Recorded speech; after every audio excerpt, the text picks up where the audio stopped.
After all this time, now you come to visit me, brother. Why? To mock. I need your help. But I wish I could trust you. If you did, you'd be the fool I always took you for. You're the villain we like.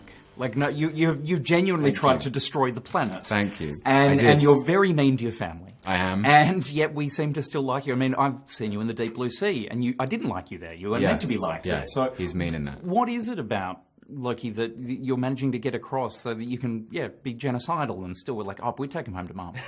Would you? I don't know. I don't know what it is. I think maybe it's something to do with, because I like him so much, and he's got a sort of, there's a charm about him, you know, where he's almost, it's not like when you meet Loki, it's not like, what you see is what you get. I mean, you know he's going to betray you. You know he's not trustworthy. You know that he's completely kind of autocratic and self-serving. But there is some element of mischief, some element of the trickster that I think is kind of delightful, you know. What are the scenes that you most enjoy shooting? I'm guessing a lot of them are spent, quality time with green tennis balls and green screens around you. Yeah. What ends up being the most fun? Is it Natalie Portman, giving you a solid right hook, or is it, the big scenes where you're, taking over millions? Natalie giving me a solid right hook was really fun because, we never worked together in the first film, and she wasn't in Avengers, so actually getting to work with Natalie was really lovely, and. I don't know, like, a lot of the fun stuff for me is with Chris Hemsworth, because they are. The tennis with him is really meaty and chewy, and the history of the relationship and the particular chemistry we have is really enjoyable. And I think because they are such perfect opposites in a way. Thor is noble and clear-minded and heroic in a very old school, silhouette. And Loki is sort of fickle and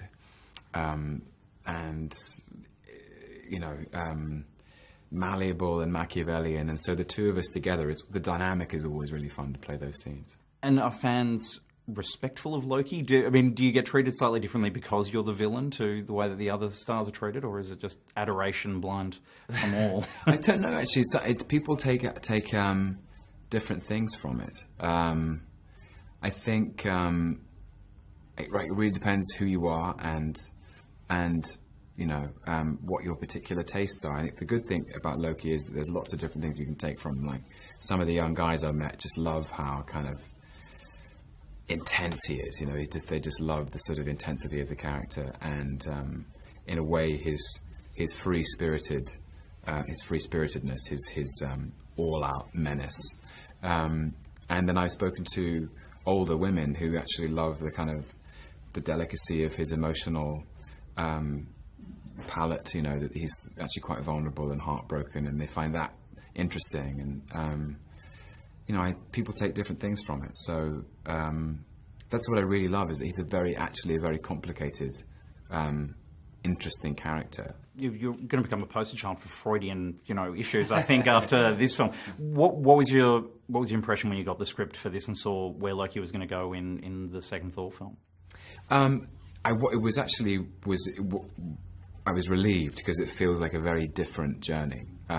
It's neither the journey I went on the first Thor film nor the Avengers film. This is a whole new arc, which is interesting. I hope audiences will be as interested in it as I was.